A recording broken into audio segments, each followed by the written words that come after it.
Una de las cosas bonitas que vemos en la Biblia es que Dios levanta en diferentes épocas, en diferentes momentos, hombres comunes para desarrollar tareas extraordinarias.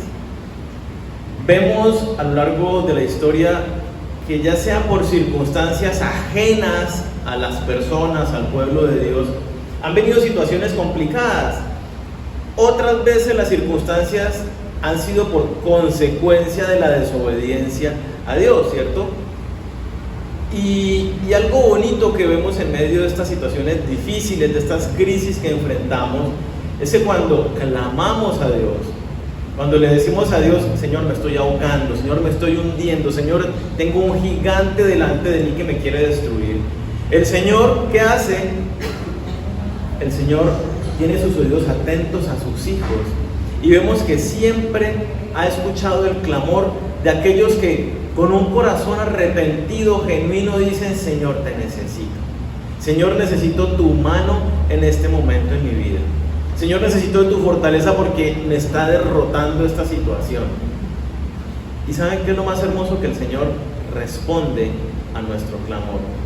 Y en medio de esas situaciones, ahí es donde el Señor levanta a esos héroes. A veces somos nosotros mismos esos héroes que Dios utiliza en nuestra propia historia para sacarnos adelante, pero a veces son otras personas. A veces somos nosotros los que Dios ha utilizado para la vida de otras personas y ser ese respaldo, ese héroe en la vida de otros. Hoy vamos a ver la historia de un hombre, pero vamos a ver la historia de un hombre, vamos a ver algunos aspectos de la vida de un hombre que Dios levantó en un momento determinado de la historia, y vamos a aprender algunas cosas acerca de él. Pues estoy hablando acerca de Gedeón. ¿Lo conocen? Gedeón. A mí me parece que uno de los episodios, o el episodio más importante en la vida de Gedeón, inspiró una película, 300. No sé si alguno se la vio, que tiene que ver con 300 que defienden una nación en contra de miles del ejército de Jerjes. Esa es la historia de Gedeón. Yo los invito a que vayamos a Jueces, capítulo 6, versículos del 1 al 6. Antes de que leamos ese pasaje, yo les voy a recordar. La semana pasada hablábamos de que el pueblo de Israel estaba justo a las puertas de entrar a poseer la tierra prometida. Y estando allí a las puertas de pasar a conquistar la tierra prometida, Dios les había dicho 40 años atrás, cuando los sacó de Egipto, les había dicho: pilas, no se vayan a juntar con las naciones vecinas. Cuidadito con ir a adorar los ídolos de esas naciones. ¿Y qué fue lo que sucedió? Hablábamos hace 8 días que el pueblo vio a las madianitas y a las moabitas y dijo: están queridas las vecinas. Se empezaron a acercar a las vecinas nos empezaron a invitar a sus celebraciones familiares, a sus cultos paganos, y poco a poco el pueblo de Israel cayó en la idolatría y se absorbieron, se metieron completamente en las culturas paganas, dándole la espalda a Dios. Eso fue lo que sucedió. Dios entonces trajo juicio sobre ellos y trajo una plaga en la cual murieron 24,000 personas del pueblo de Israel, y esto los llevó a ellos a que se arrepintieran delante de Dios. Clamaron a Dios y Dios le dijo a Moisés, esto ya no lo vimos la semana pasada, pero sí lo hemos leído estos días en el devocional. Dios le dijo a Moisés: mátalos, destruye a esos pueblos, a los moabitas y los madianitas. Y entonces Moisés organiza los ejércitos, están todos los escuadrones y los envía: vayan y maten a todas las personas de estos pueblos. Y se van los ejércitos y regresan los ejércitos con todas las madianitas. O sea, matan a todos los varones, a los otros, y llegan con las mujeres madianitas. Y bueno, Moisés dice: pero ¿por qué han desobedecido a Dios si el mandato era arranquen radicalmente con el pecado, con todo aquello que los está trayendo, y son esos pueblos, destruyanlos por completo? Igual el mismo mandato que era para los pueblos que iban a enfrentar a continuación en la tierra prometida. No los mataron, Dios dijo, ok, no los mataron, ustedes verán. Ahora, eso fue antes de entrar a poseer la tierra prometida, estaba Moisés todavía allí. Luego viene Josué, con Josué entran a poseer la tierra prometida, se reparten la tierra entre todas las 12 tribus, muere Josué y todo el liderazgo que estaba con Josué, y el pueblo entra en una etapa que es la que vemos en el libro de los Jueces. La característica de este periodo que duró 400 años es la frase: cada uno hacía lo que bien le parecía. El pueblo se descarrió en pos de los ídolos paganos de las culturas de la región de Canaán. Y fue este mismo ciclo. El pueblo abandonaba a Dios, empezaban a adorar otros dioses, venía el castigo porque los pueblos vecinos los tomaban como esclavos. Después de que estaban esclavos, el pueblo de Israel, ¿qué hacía? Señor, por favor, libéranos. Dios mandaba a un juez, el juez liberaba al pueblo. Durante la vida del juez, el pueblo estaba bien con Dios, se moría el juez, ¿y qué hacía el pueblo? Volvía a los ídolos paganos. Le daba otra vez la espalda a Dios y el ciclo se repetía. Y así se repite durante 400 años que dura el periodo de los jueces. Cuando llegamos al capítulo 6 de Jueces y la historia de Gedeón, han pasado 200 años desde que el pueblo de Israel no obedeció a Dios y no mató al pueblo moabita y madianita. Por lo tanto, este pueblo en esos 200 años creció muchísimo. 200 años más tarde llegamos a este momento de la historia que vamos a leer.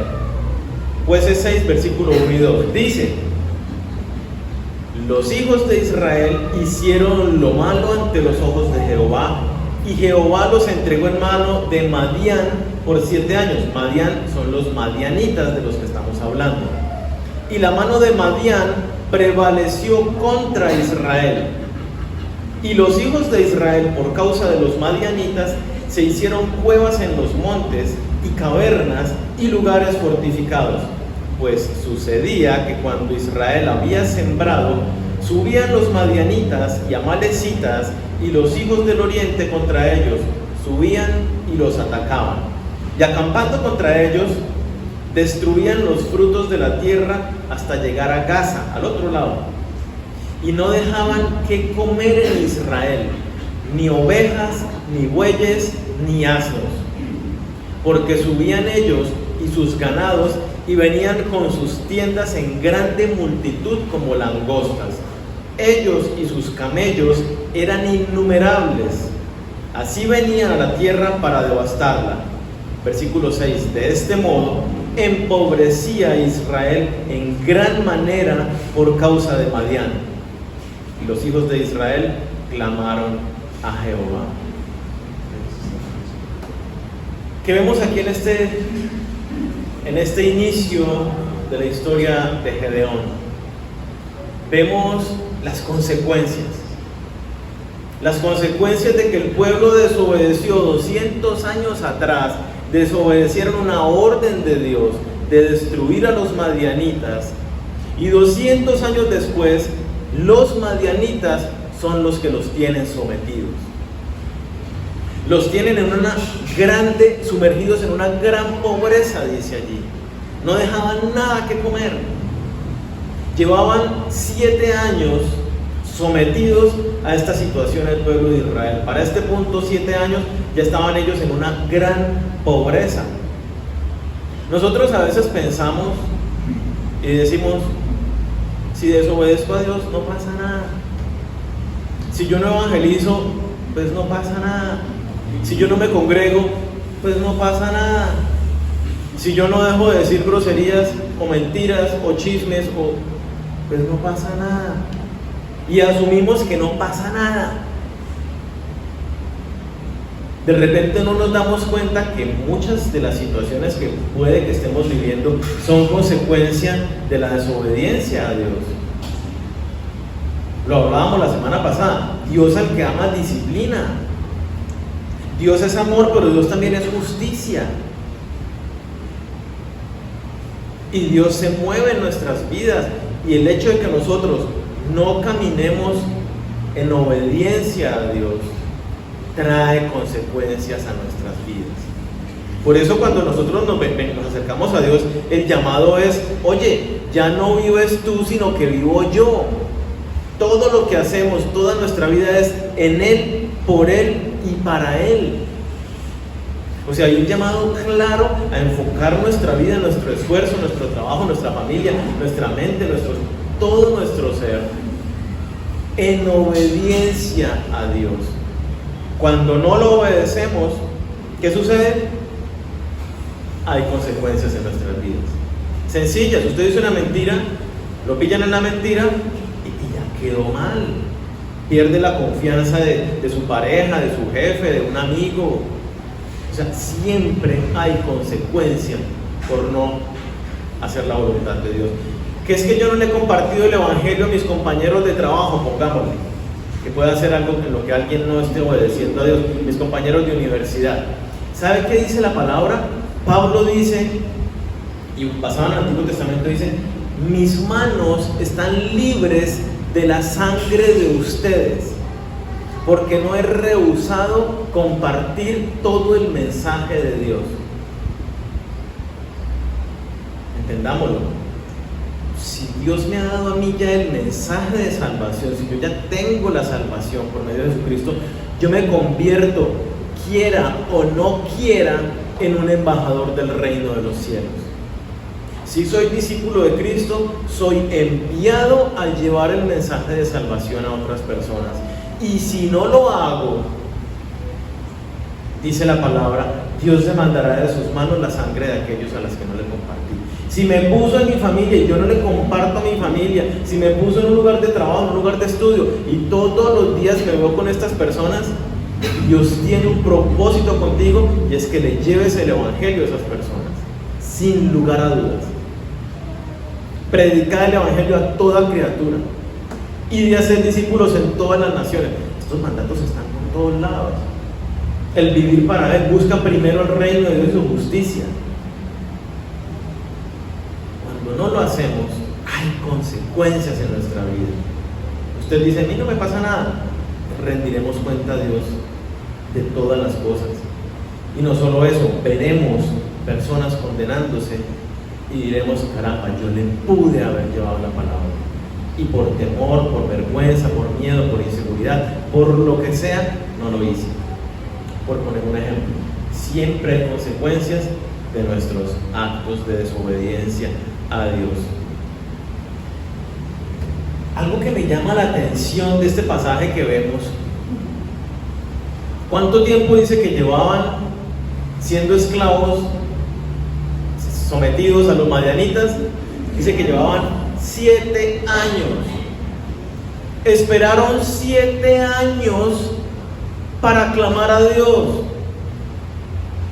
¿Por qué no, cuando los madianitas hacen la primera incursión en terreno y le roban todo, por qué no doblan rodillas de una vez y le dicen: Señor, perdónanos, mira lo que ha venido sobre nosotros, protégenos por favor? Esperaron 7 años. 7 años sometidos. Dice que estaban ya sumergidos en una grande pobreza. Habían tocado fondo, esperaron a tocar fondo.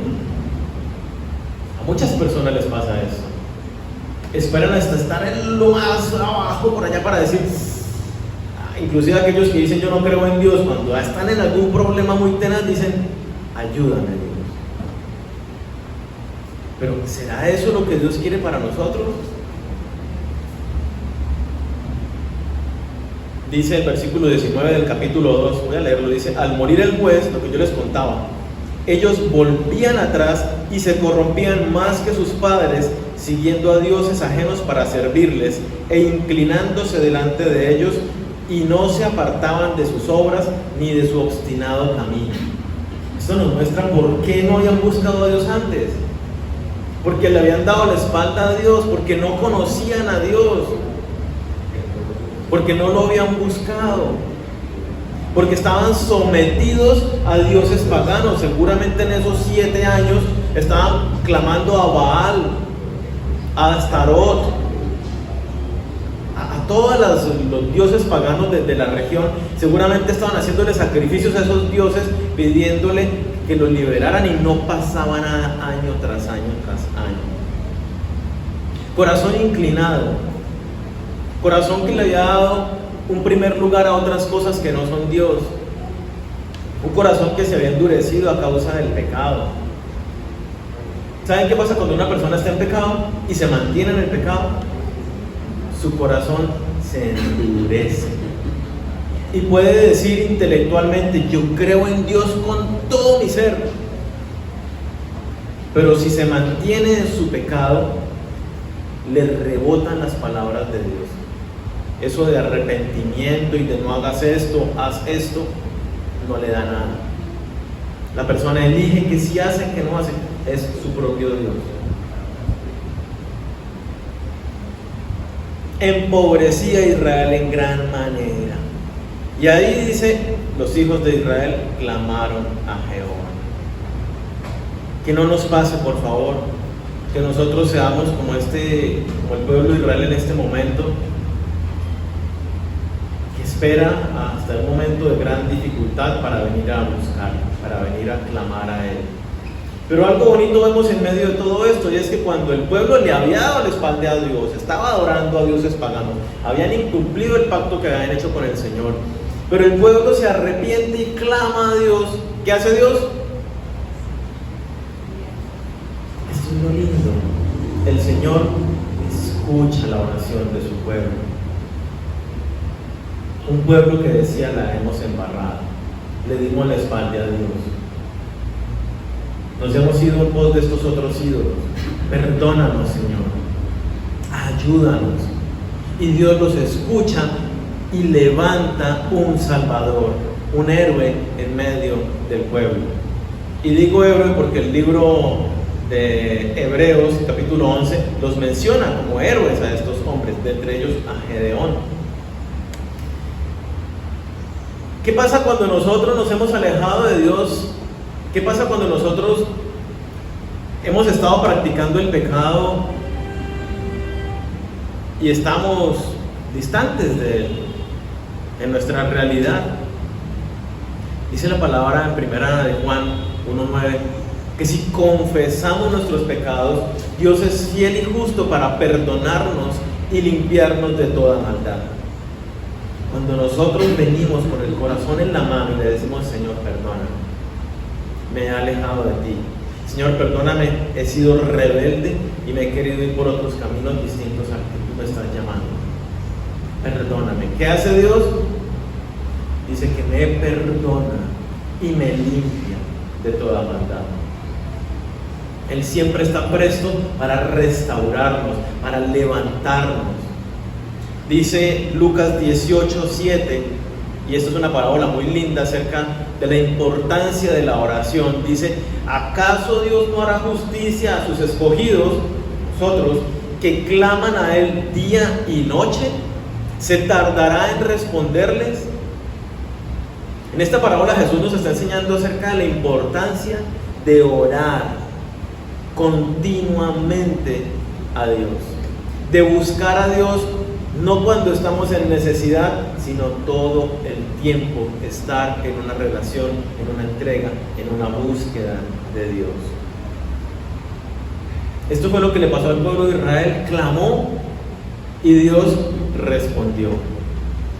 Por favor, pueblo, hermanos, no sé cómo esté tu vida de oración, no sé cómo está tu relación personal con Dios, pero no puede ser algo simplemente que tomamos para apagar fuegos, para decirle solamente: Señor, ayúdame, estoy en esta situación. Tenemos que ir cultivando nuestra amistad con Dios, porque si estamos fortaleciendo nuestra relación con Dios, entonces cada día estamos caminando más en obediencia a Él, fortalecidos en Él, y cada día vamos mitigando, desapareciendo las posibles consecuencias a futuro por nuestra desobediencia. Como cada día estamos caminando más y más en obediencia, se va despejando nuestro futuro de muchos problemas. ¿Qué hizo Dios entonces? No lo vamos a leer, pero si ustedes quieren, ahí pueden seguir leyendo la historia en Jueces capítulo 6. Yo les cuento. Dios envía un profeta al pueblo de Israel y les recuerda lo que ha hecho. Y en renglón seguido envía un ángel. Dice: el ángel de Jehová lo envía a la casa de Joás, el papá de Gedeón. Y estaba Gedeón, era agricultor y estaba ya limpiando el grano escondido en las bodegas de vino, de las uvas y todo eso, porque pues lo que leíamos, ¿no? Tan pronto los madianitas veían hay cosecha, venían y arrasaban con todo. A escondidas estaban por allá limpiando el grano para que no se lo robaran los otros, y allá le llega el ángel.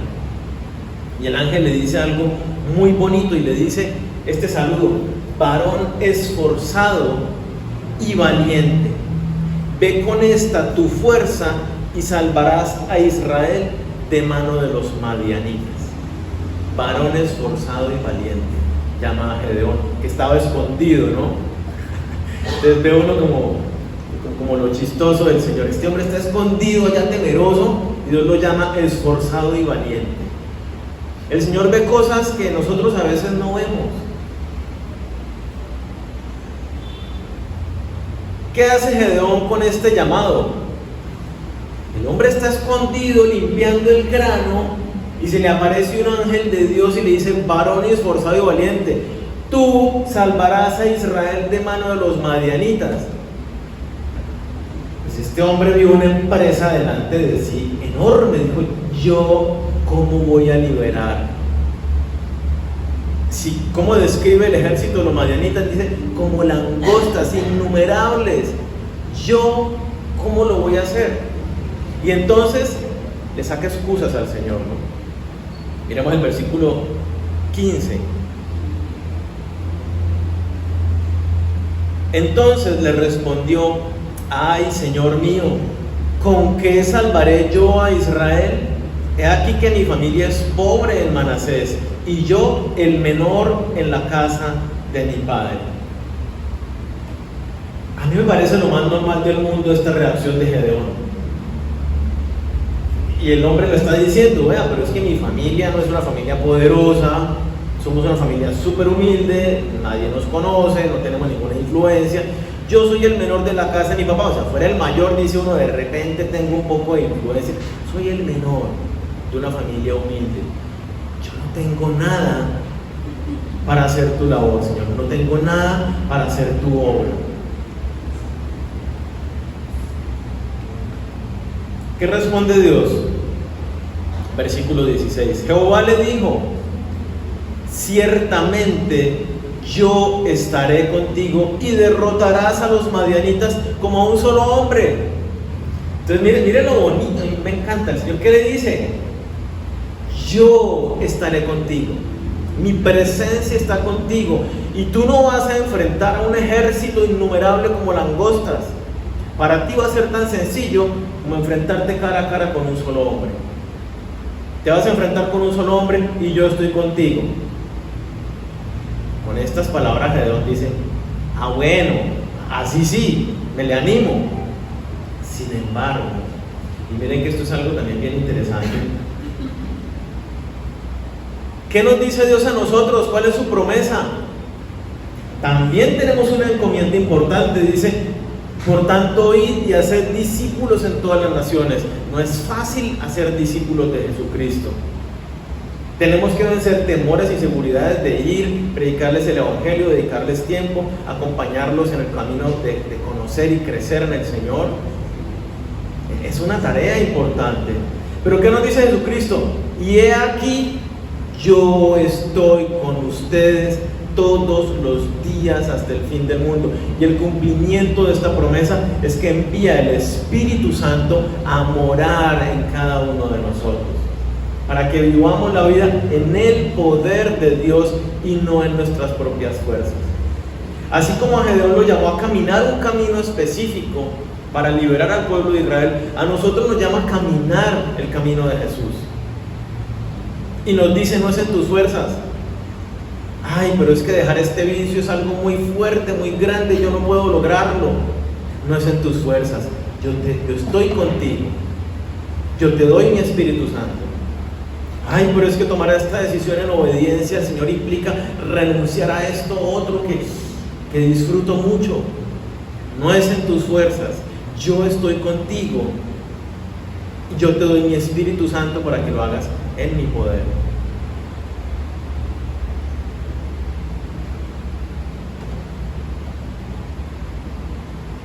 Gedeón, ante este llamado de Dios, ante estas palabras, está temeroso. Si seguimos leyendo, Gedeón le dice al ángel: bueno, sí, listo, muy bonito todo lo que usted me está diciendo, el Señor está conmigo y como un solo hombre, pero vea, denme una señal. Si usted viene de parte de Dios, espéreme y yo voy y le presento una ofrenda a Dios, ¿sí? Y entonces el ángel le dice: vaya y prepare la ofrenda. Y se va Gedeón y prepara la ofrenda y la trae corriendo y la trae delante del ángel. El ángel le dice: póngala ahí sobre esta peña. Y entonces Gedeón pone todo ahí sobre la peña. Y el ángel toca con la punta de su vara, toca la ofrenda y sube fuego de la peña y consume toda la ofrenda. Cuando esto sucede, Gedeón dice: ah, bueno, ahora sí me doy cuenta que tú eres de parte de Dios, que este mensaje es de Dios y voy a empezar a hacer lo que tú me dices. Gedeón creía en el Señor, le estaba creyendo lo que Dios decía, pero sin embargo le costaba trabajo empezar a dar esos pasos en obediencia, porque era un llamado a algo muy importante, o sea, enfrentar todo el ejército de Madián. Cobra ánimo con esto que sucede y emprende el camino. Entonces, ¿qué es lo primero que le dice Dios? Listo, ¿ya estás dispuesto a dar el primer paso? Sí, lo doy. Porque nuestra fe y nuestra vida de fe no puede ser simplemente: yo te creo, Señor, sino es: yo te creo y vamos dando pasos. En la medida en que actuamos conforme, en obediencia a lo que Dios nos da, nos dice, nos manda, es cuando empezamos a ver esas señales, esas respuestas, como lo vio Gedeón con el ángel. Dios dice: no hagas esto porque tal cosa. Si yo no lo hago, veo que me protege de eso. Veo la consecuencia, veo la realidad cumplida en mi vida. Y en lo primero que Dios le manda a Gedeón entonces, Jueces, capítulo 6, versículo 25 y 26. Aconteció que la misma noche le dijo Jehová: toma un toro del hato de tu padre, el segundo toro de 7 años, y derriba el altar de Baal que tu padre tiene, y corta también la imagen de acera que está junto a él, y edifica altar a Jehová, tu Dios, en la cumbre de este peñasco, en lugar conveniente. Y tomando el segundo toro, sacrifícalo en holocausto con la madera de la imagen de acera que habrás cortado. Dios levanta a Gedeón por juez sobre Israel para liberarlo de la mano de los madianitas. Pero el camino de Gedeón, ¿dónde empezaba? El camino de Gedeón empezaba en su propia vida, en su propia casa, en su propia familia. Y Dios entonces le hace un llamado y le dice a Gedeón: su papá y todos ustedes como familia han estado adorando en un altar que le tienen a Baal, han estado adorando las imágenes de acera talladas en madera. ¿Y qué le dice? Lo primero que tienes que hacer es destruir aquello que en tu vida, que en tu familia se está levantando como un ídolo. Ve y derriba el altar a Baal, destruye la imagen de acera, constrúyete un altar a Dios y quema un sacrificio de expiación, destruyendo hasta cenizas esos altares idolátricos. Dios nos dice a nosotros: oye, ¿tú quieres seguirme? Necesitas destruir todo aquello que en tu vida, que en tu familia te impide que Dios sea el primero en tu vida. Cuando Dios le dice: levanta un altar a Jehová, está diciendo: Dios en primer lugar. Dios es un Dios celoso que no comparte su primer lugar con absolutamente nadie. ¿Cómo estamos nosotros? ¿Tenemos ídolos? Y cuando digo tenemos ídolos, no es que pensemos en una estatua, en una imagen a la cual adoremos, porque ya lo hemos visto, un ídolo puede ser porque tengo mucho trabajo. Tener mucho trabajo no es pecado y tener mucho trabajo no es un ídolo. Pero si yo agarro ese mucho trabajo y lo tomo como excusa para decir, como tengo tanto trabajo, no te puedo buscar, Señor. Como tengo tanto trabajo, no te puedo servir, Señor. Entonces estoy poniendo el trabajo como un ídolo en mi vida. Porque Dios me llama a que yo lo ponga en primer lugar en mi trabajo también. En todo lugar debo ponerlo a Él en primer lugar. Entonces, ¿qué cosas se presentan en nosotros, en nuestras vidas, en la dinámica de nuestros hogares, que se han convertido en un obstáculo para que Dios sea el primero en nuestras vidas? Para que estemos rendidos a Él y le demos la prioridad en todo lo que hacemos. Si en tu casa, por ejemplo, si tu familia, el resto no son cristianos, yo no llevo el mensaje de Dios porque me da miedo cómo vayan a reaccionar. Dígame si eso no es un obstáculo que se está levantando para que yo no lleve el mensaje de Dios a mi familia o con los compañeros de trabajo de la universidad. Estoy haciendo del miedo un ídolo. Le estoy dando prioridad sobre el mandato de Dios a mi vida. Estoy obedeciendo más al miedo que a lo que Dios me manda. Por poner un ejemplo. Es necesario entonces que cada uno nos miremos y que el Espíritu Santo nos dirija y que podamos ver y decir, caramba, hay esto en mi vida que se está levantando y que no me deja andar en el camino de Dios. Después de que Gedeón cumple con esta tarea, efectivamente, ahí lo vemos en el capítulo, destruye el altar y ahí se presenta un altercado y viene la gente, ¿cómo así? ¿Quién hizo esto? Fue Gedeón. Y entonces el papá de Gedeón se levanta y dice, vea, ¿ustedes se van a parar a defender los dioses paganos? ¿De verdad ustedes, pueblo de Dios, se van a parar a defender a los dioses paganos? Y les dice el papá algo muy bonito. Les dice, si son dioses, que se defiendan ellos solos. Y el pueblo calla la boca y listo. Después de eso ya se viene, ahora sí, el ejército de Madián se une con el de Amalek y con el de no sé dónde más, y se vienen a acampar listos para enfrentar al pueblo de Israel en batalla, para venir como han venido siempre, como langostas, y lamer toda la comida y todo el producto del pueblo de Israel. Y entonces pasa algo muy bonito. Gedeón le da miedo y vuelve a dudar. Y entonces aquí hay un pasaje, no lo vamos a leer, yo se lo voy a contar, que muchas veces lo enseña y se presta para confusión. Vamos a dar claridad.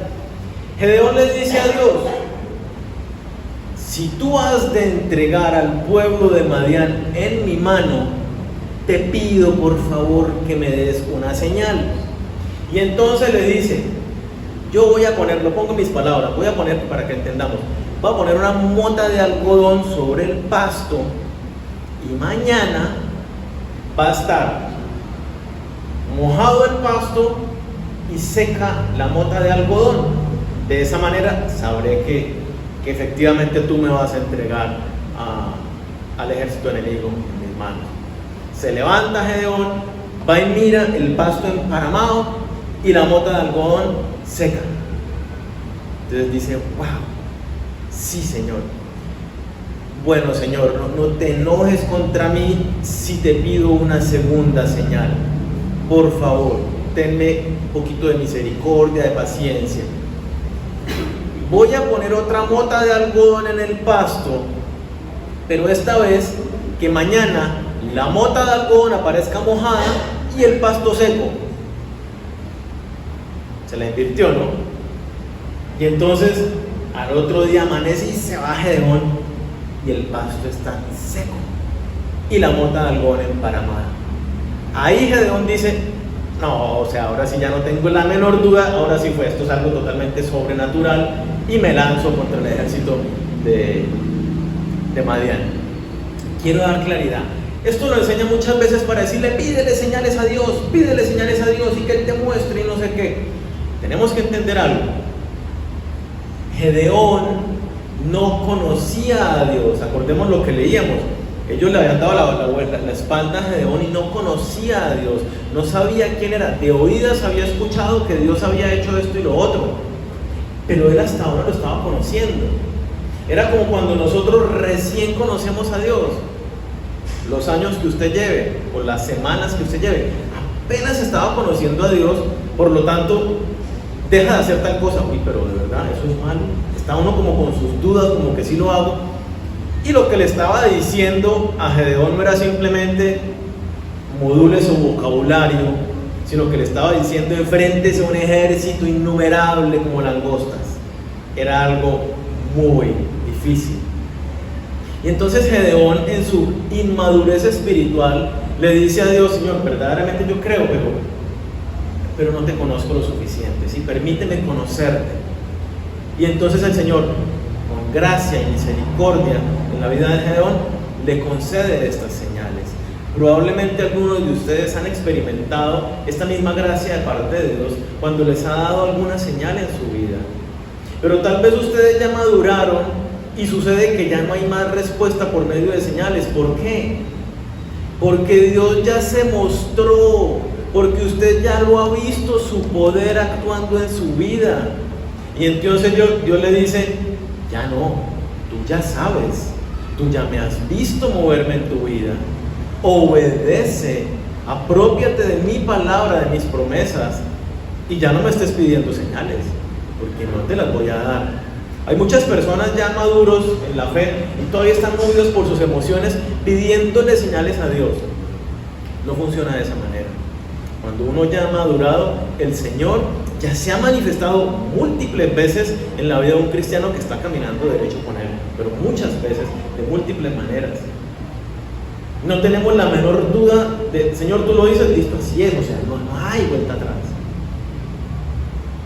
Tenemos promesa, la misma promesa que le hizo a Gedeón la tenemos también en Hebreos 13:5. Jamás te desampararé, nunca te dejaré. Esto es una realidad en todo cristiano, en el peor día, en el día más oscuro de este cristiano, como en el mejor día.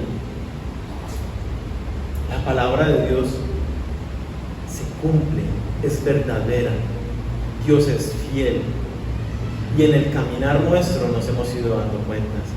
De pronto alguien que apenas está experimentando el caminar con Dios puede necesitar alguna confirmación de parte de Dios en algún área, porque apenas está empezando y es muy débil en su fe. Y el Señor puede que tenga esta gracia y le deje ver a través de alguna señal. Pero en la medida que maduramos, el Señor dice: ok, ahora voy a probar tu obediencia. Ya lo viste, ya lo sabes la verdad. ¿Te vas a mantener firme?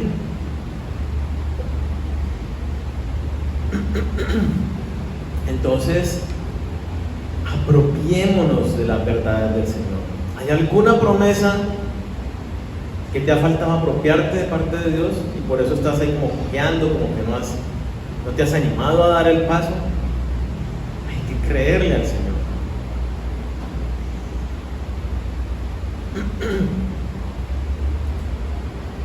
Se enfrenta entonces Gedeón después de esta confirmación, afirma su fe, se apropia de las promesas de Dios y se va a enfrentar al ejército. Entonces reúne a todo el ejército, toca trompeta, manda a llamar, se reúnen los escuadrones.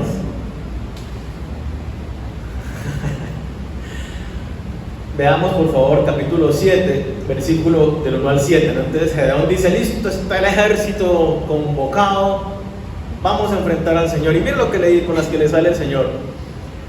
Levantándose pues de mañana Jerobbaal, el cual es Gedeón, y todo el pueblo que estaba con él, acamparon junto a la fuente de Jarod, y tenía el campamento de los madianitas al norte, más allá del collado de Moré, en el valle. Póngale cuidado a lo que le dice Jehová a Gedeón: el pueblo que está contigo es mucho para que yo entregue a los madianitas en su mano. No sea que se alabe Israel contra mí diciendo: mi mano me ha salvado. Ahora pues, haz pregonar en oídos del pueblo diciendo: quien tema y se estremezca, madrugue y devuélvase desde el monte de Galaad. Y se devolvieron de los del pueblo 22,000 y quedaron 10,000. O sea, el día anterior, cuando Gedeón se para con su ejército frente a los madianitas, tiene 32,000 personas. Al día siguiente tiene 10,000 personas. Se fueron 22,000 del ejército de Israel. Entonces Gedeón está un poco temeroso tal vez y dice: caramba, pero sin embargo sigo obedeciendo a Dios. Y Dios le dice: aún es mucho pueblo. Llévalos a las aguas y allí te los probaré, y del que yo te diga: vaya este contigo, este irá. Mas de cualquiera que yo te diga: este no vaya contigo, el tal no irá. Entonces llevó el pueblo a las aguas, y Jehová dijo a Gedeón: estaban al lado del río Jordán. Jehová dijo a Gedeón: cualquiera que lamiere las aguas con su lengua como lame un perro, es decir, que se ponga en cuatro y lama el agua, aquel pondrás aparte. Asimismo, a cualquiera que se doblare sobre sus rodillas para beber. Y fue el número de los que lamieron llevando el agua con la mano a su boca 300 hombres. Y todo el resto del pueblo se dobló sobre sus rodillas para beber las aguas. Jehová entonces dijo a Gedeón: con estos 300 hombres que lamieron el agua os salvaré, y entregaré a los madianitas en tus manos, y váyase toda la demás gente, cada uno a su lugar. Me encanta el Señor. ¿Qué sucede aquí en este momento? De 32,000 personas que eran el ejército de Israel para enfrentar a los madianitas, ¿con cuántos dice Dios? Con esos es que lo vas a enfrentar. ¿Con cuántos? Con 300. 300 contra un ejército innumerable como langostas. Pero yo quiero que miremos ese último pedacito. Dice: la promesa que le hace a Gedeón es que Dios va a entregar a los madianitas en sus manos. ¿Quién es el que va a pelear la batalla? Yo entregaré a los madianitas en tus manos. La batalla es del Señor. No es nuestra batalla, es su batalla. ¿Quién está peleando tus batallas? ¿Tú en tus propias fuerzas, haciendo lo que puedes? ¿O estás clamando al Señor como la frase de San Agustín? Hacemos todo como si solo dependiera de nuestras manos. Nos esforzamos, pero oramos como si todo dependiera única y exclusivamente de Dios. Eso es como nuestro actuar. ¿Quién está peleando nuestras batallas? Y quiero resaltar algo bien interesante. El ejército de Gedeón era de 32,000. ¿De cuántos era el de los madianitas? Y en el capítulo 8, el versículo 10 nos enteramos, el ejército de los madianitas era de 135,000 soldados. 135,000 soldados. No sé si alguno, yo no saqué las cuentas. 300 contra 135,000, ¿cuánto le tocaba matar a cada uno? El versículo, los que están mirando el versículo 10 del capítulo 8, dice que murieron 120,000 y quedaban 15,000 todavía con los dos príncipes que se habían escapado. Es decir, el ejército era de 135,000. 135 dividido en 300, bueno, si alguno quiere hacer el ejercicio, eran muchísimos, eran miles por cada uno.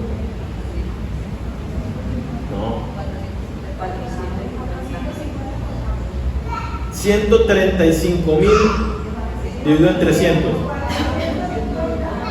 Bueno, cada uno tenía que matar nada más a 450. Eso es breve. Para un jefe militar que va a enfrentar en batalla a un ejército de 135,000, las órdenes que está dando Dios de disminuir el ejército, ¿tienen sentido? Hombre, yo necesito más números para ganarle a ese ejército tan grande. Aún así, Gedeón obedeció la voz de Dios. Lo que el mundo hace va en contra de lo que estoy leyendo yo en la Biblia. Cuando empezamos a justificar y encontrar razones, pues estamos pareciéndonos, bueno, en este caso no a Gedeón, porque Gedeón dijo, no importa que no lo entienda, no importa que no tenga lógica, doy pasos de obediencia a Dios. Ese es el llamado que nosotros tenemos que hacer también. Aunque no entendamos, aunque se salga de nuestra lógica, debemos dar pasos de obediencia a lo que Dios nos dice. ¿Cómo está tu confianza en Dios? ¿Le crees a Dios para dar los pasos? ¿O tu confianza es más como la de los demonios, que creen, pero no pasa nada? ¿Te rindes delante de Dios realmente? ¿Estás dispuesto a dar pasos de fe en aquello que no entiendes, en aquello que te parece locura?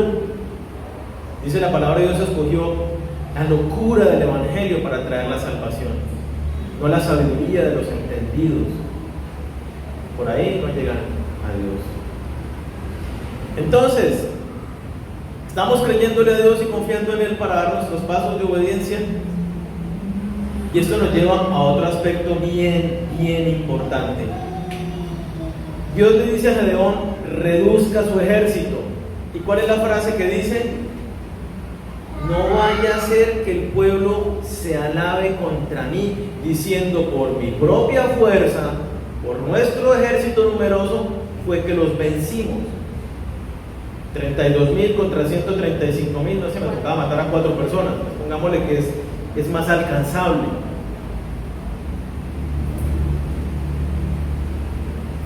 Dios dijo, no se van a alabar. Y esto viene una pregunta importante. ¿Con qué estamos peleando nuestras batallas? Dios dice, Zacarías 6:4-6, dice, no es con ejército ni con fuerza, sino con mi espíritu, dice Jehová de los ejércitos. ¿Con quién estamos nosotros enfrentando las situaciones? ¿Con las herramientas que tenemos solamente? ¿Con nuestras fuerzas, en nuestras capacidades? ¿O le estamos dando lugar a la gloria de Dios? Porque es que Dios demanda que todo lo que hagamos sea para su gloria. Y cuando nosotros lo que hacemos está simplemente dentro de nuestras posibilidades, pues ¿qué gloria tiene Dios? Si lo que yo hago es lo que yo puedo hacer, ¿dónde se glorifica Dios? ¿Dónde se manifiesta el poder de Dios en esa área de mi vida? Cuando Dios nos llama justamente como a Gedeón a tareas más grandes que superan nuestra capacidad. Por eso justamente muchas veces a la hora de evangelizar decimos, nos da miedo. ¿Y qué va a pasar? Dios quiere la gloria, no es para ti. Por eso es tan imperativo que demos pasos de obediencia cuando las tareas son superiores a nosotros, para que Dios se lleve la gloria, no nosotros.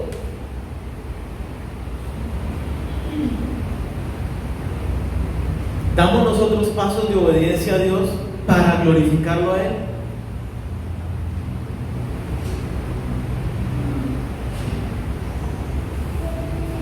¿Le estamos dando espacio a Dios para que se mueva en nuestras vidas? ¿O todo lo hacemos medido en nuestras capacidades? Porque tratándose, seguramente si son cosas de tu trabajo, dale, o sea, organizado conforme a tu conocimiento.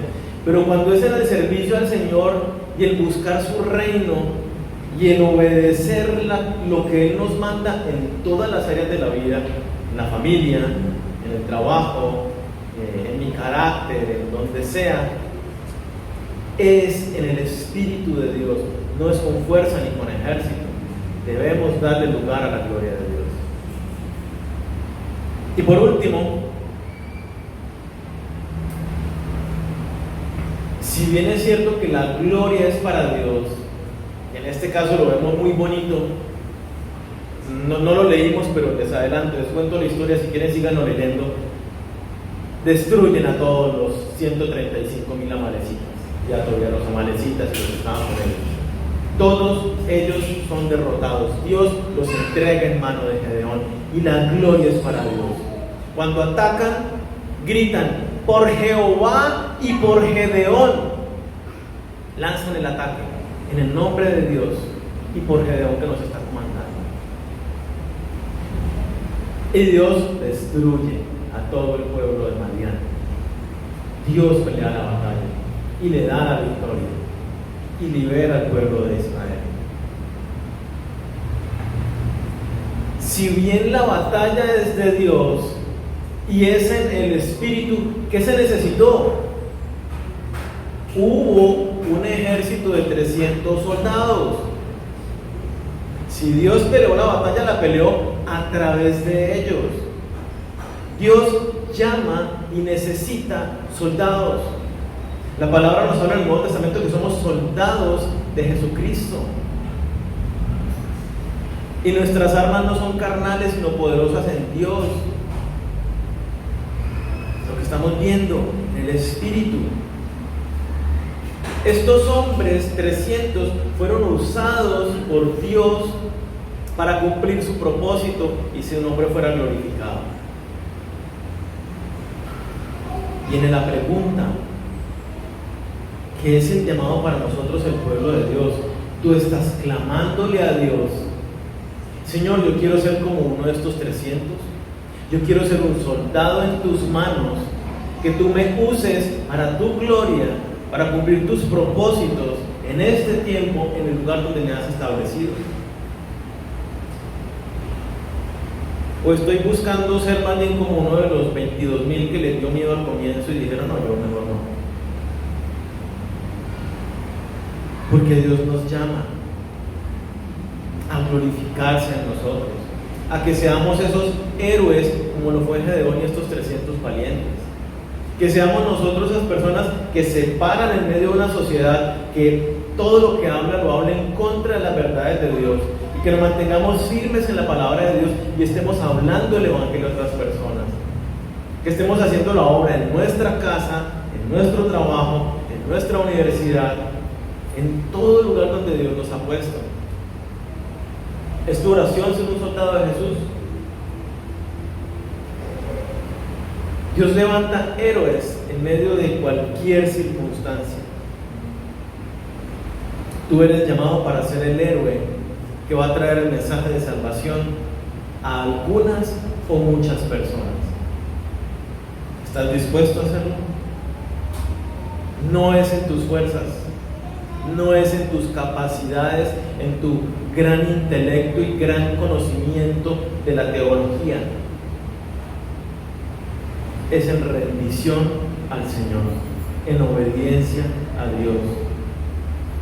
Tal vez en tu vida, como lo veíamos, haya situaciones difíciles. Tal vez hay un ejército numeroso que se presenta delante de ti, un problema que se levanta como poderoso gigante.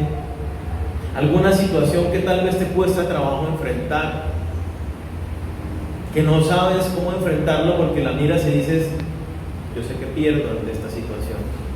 ¿Yo para qué lo intento si sé que no lo voy a lograr? Probablemente tú estás allí, en este momento, con un temor que te impide avanzar.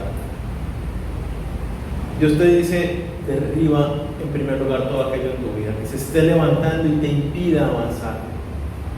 El amor echa fuera todo temor. El amor, la presencia de Dios en nuestra vida, echa fuera todo temor, toda duda, toda inseguridad. En un caminar con Dios, poco a poco vamos fortaleciéndonos en Él. Entonces analiza cuáles son las áreas en tu vida que se han levantado como un altar a Baal, a Astarot. ¿Qué hay en tu vida, en tu familia, en tu casa, que impide que busquen a Dios, que obedezcan a Dios, que sirvan a Dios. ¿Qué debemos hacer cuando vengan las dudas? Pedirle señales a Dios. ¿Sí? Eso fue lo que aprendieron algunos. ¿Qué hacemos cuando venga la duda? Damos pasos de obediencia, porque Dios es fiel, porque Dios cumple lo que dice. Su palabra es sí y amén en Él. Entonces, no esperes señales, no esperes un mover emocional. Aférrate a las promesas de Dios y da pasos de fe en obediencia a esta palabra que Dios está hablando a tu corazón, a tu vida. Dale lugar a la gloria de Dios. De Él es la batalla. No sigas peleando en tus propias fuerzas. Deja que Él obre en tu vida. Dobla rodilla.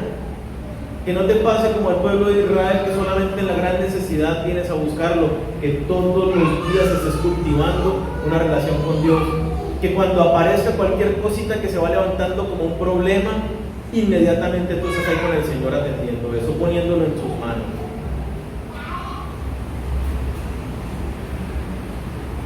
Dile a Dios: Señor, yo quiero ser un soldado en tus manos para que te glorifiques. Si a ti te place, no soy digno, pero úsame como un héroe para cumplir tus propósitos en la vida de los demás. Lleva la palabra de Dios, lleva el mensaje de salvación a tu casa, a tu trabajo, a tus amigos. Oremos.